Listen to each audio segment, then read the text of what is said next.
Okay. I was backstage. I actually did update my LinkedIn profile to include annoying in the skills and experience. I think that's sort of worth something now. I want to thank the Prime Minister of Canada. That was an incredibly inspired set of remarks, and this government has shown true leadership on the innovation file, and we're very thankful for that. So the next two speakers we have each built something remarkable from the ground. The first is the co-founder of one of the leading cybersecurity companies in the world, and the second is taking the world by storm with her creative voice in music. We're going to ask these trailblazing Canadians to come out here on stage to share their success stories and provide some guidance and inspiration to those of us in the room that are looking to do the very same. Please welcome, in conversation with Lindsey Turrentine of CNET, the co-founder of Cloudflare, Michelle Zatlyn, and singer-songwriter Jessie Reyez.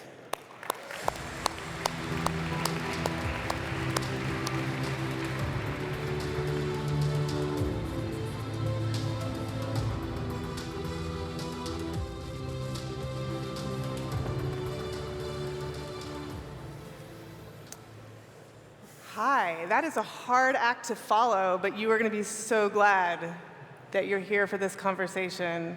I am really excited to talk to two creators. I think in this economy, everybody is a creator. Everybody is creative. You have to be. And we have two women here who have created very different, but both really amazing things. And I wanted to ask you both. You're both Canadian. Jessie, you're Canadian and Colombian. You've both done a lot of work in this country, but also outside of this country, so you've taken your powers with you. How is that experience of working abroad, exporting yourself, being an import, which is something that you sing about a little bit, Jessie, how has that affected the work that you do? I think that coming from Toronto particularly, because I feel like the city is very well known for its multiculturalism, it gives you an edge when you walk outside and you're working with people in different countries, but you've already experienced that in your own country, that it just gives you a different perspective, a different perspective from your own. And then that just enables more creativity because now you're wearing other people's shoes. And now you can take your message to so many different people and know that it will resonate with them too. Mm-hmm. They understand it. Michelle, how about you? Malcolm Gladwell has this really great research that shows that some of the best entrepreneurs are the ones who are outsiders, who faced adversity early on. And I grew up in Saskatchewan, which I live in San Francisco now. Yes, exactly, the wheat fields of Saskatchewan, go. And when I tell people from when I'm in the United States, and I tell people I grew up in Canada, and they say, oh, where from? I say Saskatchewan, they're like, that's so cool. And when I tell people in Toronto or Montreal or Vancouver I'm from Saskatchewan, they make a funny joke and they make fun of me. And so I think that I think there's something to Malcolm's research of where you just look at his research and it basically says if you're an outsider, if you're left-handed, you face adversity, you actually build up the resilience to keep going, and they make better. A lot of those people go on to do really great things in their life. And so for me, growing up in Saskatchewan and then now living in the United States and building this global company, I think that there's this grit or diversity to keep going. And so I encourage all of you who, if you've faced hard times or are facing hard times, keep going, because if you're onto something, it'll make you stronger and better long term. One of the things that we were talking about backstage, I'm also from a small rural place. Sometimes it's surprising when you put your name in the bucket and your name actually gets pulled, you get picked. And I think that changes your perspective on things a little bit, especially if you're not from LA and you're in the music industry, you're not from Silicon Valley, you're succeeding there. I'll have a funny story to tell you. I couldn't agree more. So I was living in Toronto for 6 years. I went to McGill, lived in Toronto, was working, and I really wanted to go to business school. And I was applying to all these business schools in Canada, and I was at a cocktail party and literally talking to kind of a stranger, and I said I'm applying to business school, and they're like, oh, where are you applying? And I named the schools, like Rotman and Schulich and all the Canadian schools. And he looked me in the eye and he said, why are you applying to Harvard? And I kind of thought, well, it's really competitive. There's 0% chance I'm going to get in. And he kind of looked at me in the eye and he said, if you don't put your name in the hat, it'll never get pulled. And because of that one conversation from someone I really did not know, I actually ended up applying and I got in. And I just remember showing up there being like, I can't believe I did this. And again, the idea is that if you don't put your name in the hat, you'll never get pulled. There's no way someone's going to come knocking on your door. And I guess there's two sides of that story. So if there's something you really want to do, try. And on the other flip side, if you're talking to somebody and they say they really want to do something, be the person who says you should try and do it. Put your name in that hat, because it can really make that huge difference. Absolutely. I think to what you said, I totally, like, the whole idea of failing faster is something that's really helped me in auditions and when I was making songs and handing out mixtapes to everybody, because the people that say no is just, it's fine. It's just a step closer to the person that's going to say yes, or a step closer to the person that's actually going to support you. You just need to try and fail faster. I love that message, and I've done some reading about some of the pushing that you started busking. Yeah, busking. Here, right? Yeah. And so what were some of the things you did early in your career to keep pushing? Were you handing out CDs? Everything. I used to record myself. I used to make these awful songs, and back when you could burn CDs, I would burn my own CDs and I would put my name, Jessie Reyez, and I would put my number and I'd bless the CD and I'd have them in my purse. And just doing out of the ordinary things, like there was this club called Government in Toronto, and I know all the partiers up here are like, oh yeah. Okay, so at this club called Government, years ago, I just turned 19, and I always walked around with them on me because I was just learned from early on, from coming from an immigrant family, you make opportunities. So I would walk around with them all the time, and my friends said that they were going to a rave there, and I didn't want to go because I was like, I should go to the studio, but they're like, come, and I was like, I'll make it an opportunity. I'll just bring my mixtapes. And I walked into the first room, snuck on stage where the DJ was, made my way over and tried to give my CD, and that was one DJ down, and there was 4 different rooms. And I went to the next room, and Calvin Harris was playing there. Wow. And this is years ago. This is over 6-7 years ago. And I asked my friends to hold my purse, and I grabbed one CD. And I went through the crowd, and I waited till security looked the other way, and I just jumped on stage. And I waved my CD in his face, thinking it was a good idea to do that in the middle of a DJ set, which is not a good idea. But he laughed, and then shook his head and took my CD. Security saw me. I ran off stage, and I jumped into the crowd, and my friends are in the back like, fuck yeah, celebrating.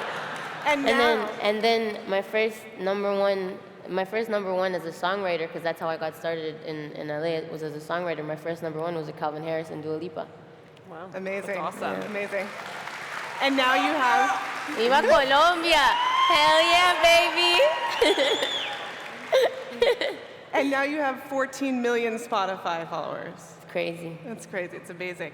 So as you're going through this journey and you're pushing and you are an entrepreneur in your own way, what do you think the challenges are that are universal?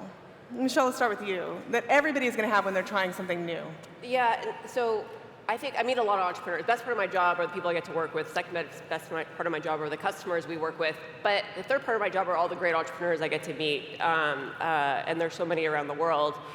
And I think that there's something, if you're starting a company or you're thinking about starting a company, there's one thing that I would start with is, am I solving a really meaningful problem that you really care about? And I think that that's where you have to start. You have to solve something meaningful and ask yourself, well, why hasn't it been solved before? So you got to start there. And the second thing is, once you feel like, okay, yes, this is a meaningful problem, I really care about it, I'm passionate about it, and these are all the reasons why it's not being solved today or why I can do it better, then you ask yourself, can you assemble the team to make it happen?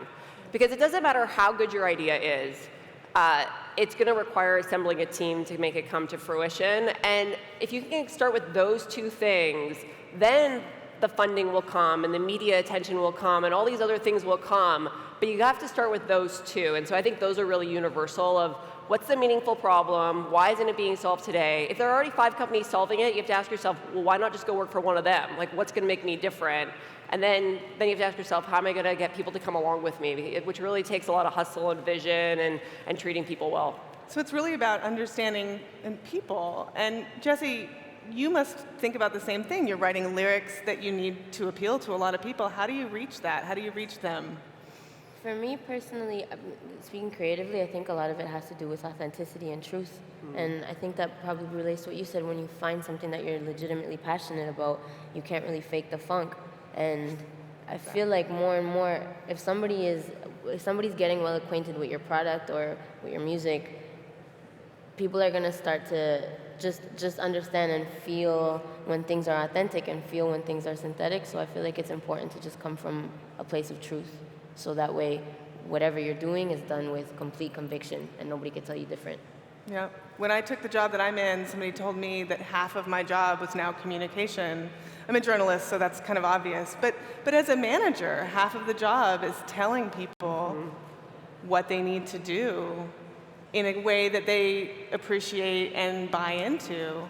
And that's what you're doing for an audience. That's what you're doing as you're hiring. Also, that's what you're doing when you're hiring a team. You were talking a little bit backstage about how important it is to have that team. Totally. For a creative person. Can you tell us a little bit more about how that's come together for you? Yeah, I feel like an important part of success is not just like focusing on what your strengths are, but also realizing what your weaknesses are. And you said it, when you're building a team, you can't, it's a really basic thing, but I see adults doing it all the time when you're just not checking your ego. But the second you check your ego and you're like, no, I need this because I'm not good at that, and I need this because I'm not good at that. If someone's better at creators, or someone's better at business, or someone's better at getting funding, or things like that, and assembling the team that way, as opposed to just thinking that you're capable of doing it, or that just respecting that. Yeah. And also, I think there's a lot to be said. And again, I'm talking from my perspective, speaking from my perspective as a creative, I think there's a lot to be said for finding people that aren't necessarily like you're not going to start with a pro. Your team's not going to be assembled of pros if you're starting from the bottom. And what I think is important to look for is for people that believe in what you're doing. Just how you said it, but legitimately believe, and not having the focus on like education or anything like that. Because someone could have said that to me, and I never graduated college because I wanted to focus on music. And that's what I did. I spent 10 years, 9 years, 8 years focusing on music and developing my skills outside of school. But if someone was looking at me from the outside and saying, oh, you know what, she could have gone to school for music, she wasn't serious. That's not true. I was just taking the other route, but I'm passionate as hell, you know? So. Absolutely. So it's about inspiring that team. Mm-hmm.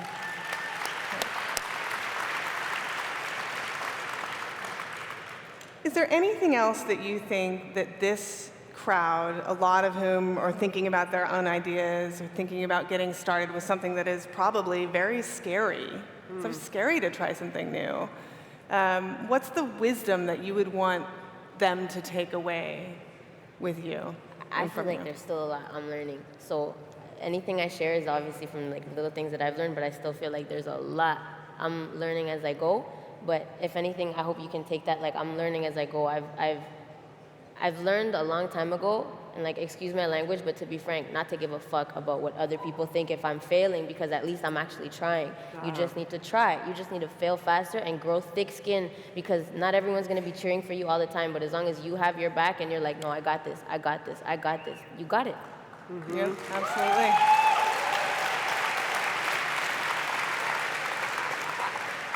It was about 5 years ago. I was sitting at a tech conference like this in Europe, and I remember Evan Williams, the founder of Twitter, was on stage, and he said something to the effect of the following: of everyone's just making it up as they go.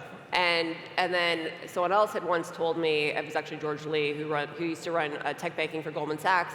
He made this comment, and if you think about it, he ran technology banking for Goldman Sachs. He's met every every tech founder there's ever been, he has met this person many times. And he said something to me once of, the best founders are the ones who have really high rate of learning. And so you put those things together, and that's like something I wish I had known when I was starting, of it doesn't matter if you don't know everything on day one, everyone's just making it up, and really your best asset is how fast you can learn. And so if you're going to work at a company that you're like, I really want to go work there, but I don't know anything about that role, just start reading about it and asking questions and surrounding yourself with really smart people.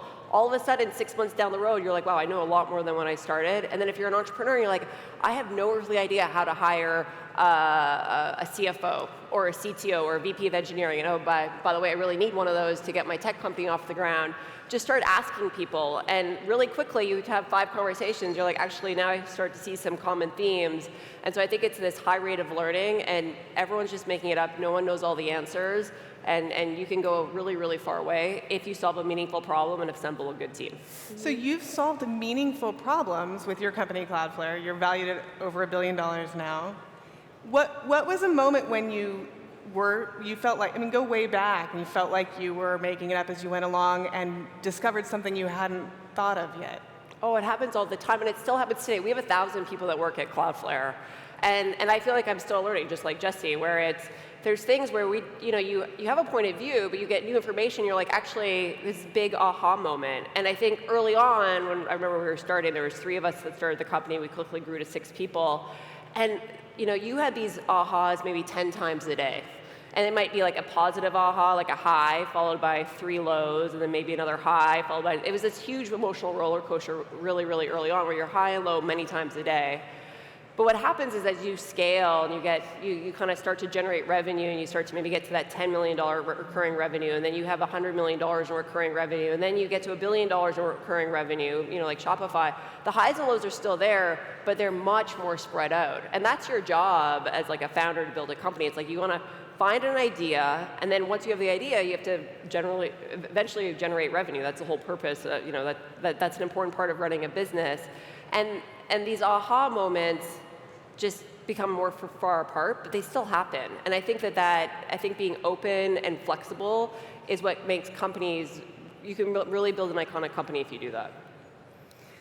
Jessie, do those aha moments happen for you while you're performing? Are you ever on a stage and in the back of your mind you're like, oh, I just found something? Yeah, totally. And they happen by accident, but it's awesome when they do. Like, for example, once I was on stage and the mic stopped working during a song.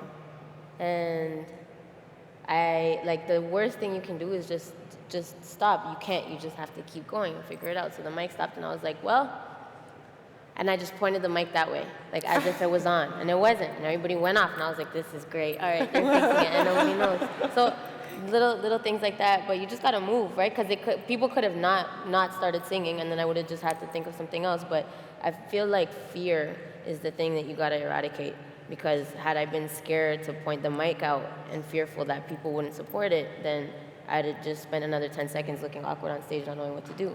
But I feel like fear's your killer. You just gotta kill fear, and then you're good. That's such a great lesson that sometimes that moment of what could be panic is also an inspiration to solve something creatively, and then you take that with you. And you probably do that at shows now regularly. Mm-hmm. You point the mic out. Yeah, and then it becomes part of the culture. Now it's a part of the show. Now it's a part of it, and it was something that had to go wrong. And that's the other thing I feel, and it's such a cliche thing to say to stay positive, but it really helps. It really helps. Like any obstacle that comes in front, just take a second and train your brain into always observing that as a challenge, as opposed to something negative. Always observe it as an opportunity to grow, right? Which is such a cliche thing to say. Like as I say it, but it's true. It really works. It really, really works, because you'll just become so accustomed to it that fear will literally die, and you'll just look at everything like an opportunity. I think they call that the growth mindset. The growth mindset. I think that's what it's called. I think there you go. Exactly. You're in the growth mindset. Well, and I think that this just reinforces the knowledge that everybody has deep down that limitations force creativity. That without limitations, and we all have them, and you've dealt with all kinds of limitations, and anybody getting started has dealt with a lot of financial limitations, and sometimes that lack of money can also be scary. Michelle, tell us how those limitations helped you make some good choices when you were getting started. Yeah, so we raised money. Our first time we raised some money was in 2009, and I can tell you 2009 was not a good time to fundraise. It was right after the financial crisis, and it was a very different time than angel investing didn't exist, seed investing didn't exist, so we did a Series A eventually from a venture capitalist. It was the only tech investment Venrock, which was a fun firm down in Silicon Valley, did the entire year. So this money was like very precious to us. Like we were nobodies. We showed up in Silicon Valley as nobodies, and we were able to raise a couple $1 million to prove out that we could do what we say we were going to do. We were so frugal, I can't even tell you. And I think early on, being frugal can get you a long way because you have to engineer your way out of problems, not buy your way out of problems. And I think that that really was critical to our success the first 5 years of the company. Today we are a little less frugal, which still pains me because we have this really nice office and it just looks much different. We've raised over $300 million at this point. It's just a very different thing. But the original team that was there, it was, you really wanted to go as far as possible. And we would just always talk about, no, we're not going to spend money on that. We're going to engineer our way out of the problem. How do you find a technical solution that can really scale globally? And that really helped us go a long way. And ultimately, we were able to have a lot of traction, which then meant over time we were able to, the valuation of the company went up because we were able to do a lot with a little. And I think that was, you have to kind of lean into it, but that constraint helped us be innovative and find creative solutions. Love it. Thank you so much for your inspiration, both of you, Jessie, Michelle. Thank you. Thank you for joining us for this conversation. It was a joy. Thank you. Thank you.